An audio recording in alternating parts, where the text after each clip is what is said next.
Hi, I'm Kim Vanel in Whanganui, New Zealand. It's Wednesday, January 7th. Today, Trump says Venezuelan oil will be shipped to the US with the proceeds managed by him. Venezuela's exiled opposition leader Maria Corina Machado pledges to return to hold elections. Trump says if Republicans don't win the midterms, he'll be impeached.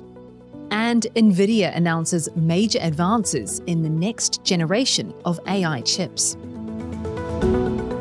This is Reuters World News, bringing you everything you need to know from the front lines in 10 minutes, 7 days a week.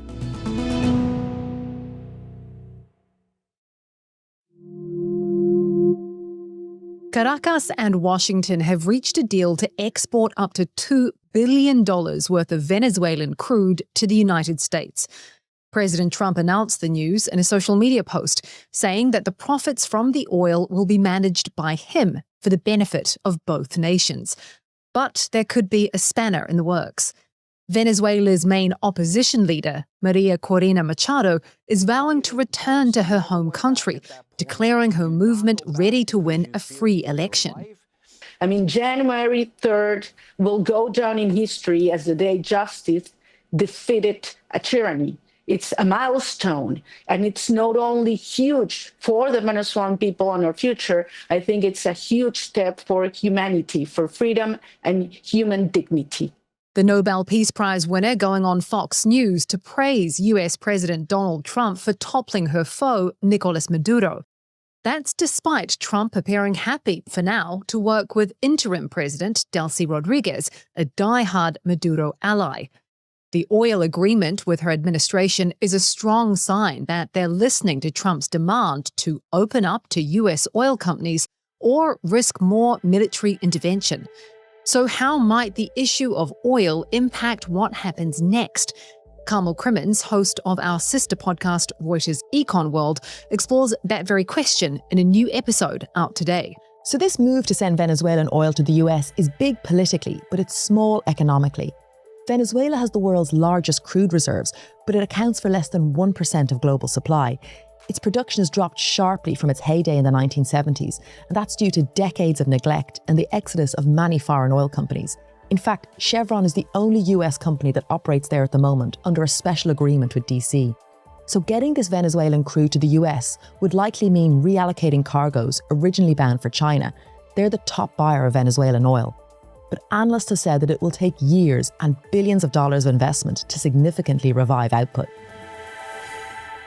The White House says Trump is again looking at ways for the US to acquire Greenland and isn't ruling out using the military. Greenland and Denmark have firmly rejected the idea, and European leaders warn any US move would rattle the NATO alliance. A senior US official says the options on the table range from buying Greenland to a free association deal. For the first time, the United States is backing security guarantees for Ukraine alongside a coalition of mostly European nations in the event Russia attacks again. Here's US Special Envoy Steve Witkoff at a summit in Paris dubbed the Coalition of the Willing. Those security protocols are meant to A, deter any attacks, any further attacks in Ukraine, and B, if there are any attacks, they're meant to defend, and they will do both. The plan includes a proposed US-led ceasefire monitoring mechanism, which officials say would likely involve drones and satellites, not troops. Kyiv says it's grateful for the progress, but that the issue of territorial concessions remains unresolved. Markets are gearing up for the US jobs report this week. Here's Anna Smansky from our sister markets pod, Morning Bid, to tell us what they're expecting. So investors are going to be looking out today for the ADP private payrolls data and the JOLTS data on job openings. And the reason that this is important is that this is going to be the first clean data we're getting on the US employment market since the government shutdown. So is this going to massively move the needle in terms of what the Fed does at its next meeting? Probably not, but it is going to provide more clarity. We saw at the end of last year that there was an uptick in the unemployment rate, but there's a lot of questions about whether that was just an anomaly, whether that was just noisy data. We'll know more about that on Friday when the jobs data comes in, but this is going to give us a bit of a preview. You can catch Morning Bid wherever you get your podcasts.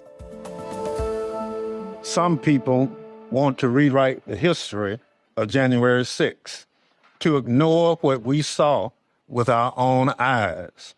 Mississippi Democrat Benny Thompson at a hearing on the January 6th riots, in which lawmakers like Maryland's Jamie Raskin accused Republicans of trying to whitewash history.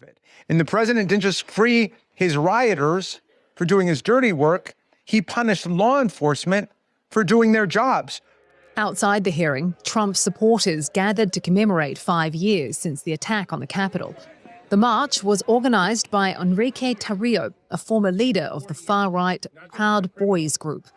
Tarrio was sentenced to 24 years in prison after being found guilty of helping to plan the January 6th attack, but was one of 1,600 pardoned by Trump. A few blocks away, President Trump focused on the future, issuing a warning to GOP lawmakers. You got to win the midterms, because if we don't win the midterms, it's just going to be, they'll find a reason to impeach me. I'll get impeached. White House correspondent Trevor Honeycutt says it shows Trump is thinking about the stakes in the upcoming congressional elections this year. The president alluded to both his anxieties and what he sees as the opportunities in these upcoming midterm elections. The president in power has lost seats in the House in every midterm election since George W. Bush in 2006. So he's aware of that history. And he said at one moment to these Republican lawmakers, "I wish you could explain to me what the hell's going on with the mind of the public." And so as his own public approval has declined around issues around cost of living, the president is clearly cautious about what he thinks the opportunities will be in the midterms. Adding to the strain on House Republicans is the death of California Republican Doug LaMalfa. Even if Republicans were to maintain all the seats that they have in the upcoming elections, right, we're still talking about a caucus that had a 218 to 213 majority in the House. That's not a lot to work with. You can't lose that many votes before you start actually needing Democrats to vote with the president on issues. So we really have a situation where the president's agenda is at stake. To Yemen, where the Southern Transitional Council's leader, Aidaros al-Zubaydi, has fled to an unknown destination, skipping a flight to Riyadh today, according to the Saudi-backed coalition. His disappearance deepens the rift between Saudi Arabia, which backs Yemen's internationally recognized government, and the UAE, which backs al-Zubaydi's STC, countries which were once close allies but are now in open rivalry. At the Consumer Electronics Show in Las Vegas this week, Nvidia CEO Jensen Huang announced some big advancements in the chipmaker's next generation of AI chip systems. This is completely revolutionary. Huang says it means more data processing in much less time. Our tech reporter, Stephen Nellis, was in Las Vegas for the presentation and is here to explain what this could mean for consumers. A lot of people still think of Nvidia as a chip company, but it's really a supercomputer company at this point. So they actually showed 6 different chips will come together to form a computer that's about 6 foot tall and can be linked together into what they call a super pod of more than 1,000 of those chips. But I think the key thing that NVIDIA is really trying to emphasize, actually the practical impact of this supercomputer to the broader world, rather than getting into the details of this data, that data, or the other. 1/10 the cost, 10 times the output for the same amount of electrical energy going in, which is a big deal because the primary thing at this point that is limiting the development of AI is actually the supply of electricity. But NVIDIA is focusing on software too. The big thing they talked about at CES this year was a model for self-driving cars, and this one's called Alpha Mayo. And it's really meant to help bring some of these advances that we've seen in chatbots and reasoning AI models to self-driving cars. One of the things that you consistently see NVIDIA trying to do is finding the place where the entire AI industry is stuck, and then coming in and putting open source solutions out there to move the industry forward in order to keep selling it a lot of chips.